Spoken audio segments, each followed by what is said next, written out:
بداية لما انا دخلت الدعوة وقلت ان انا الداعي الرسمي ما كانش عشان القي مجهود اي حد.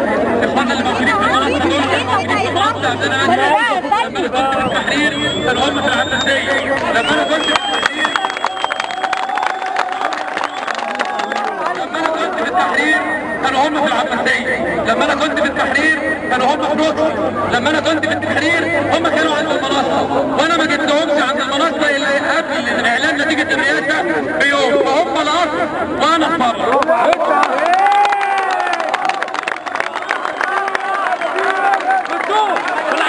هنجيب الاخوان الارض بالطول.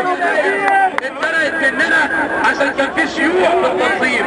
لما انا نزلت بيان وقلت فيه ان انا الداعي الرسمي كان هدفي ان ما يحصلش شيوع في التنظيم، مش كان قصدي ان انا الغي مجهود اخواتي اللي بيبذلوا مجهود هنا من قبل بكتير.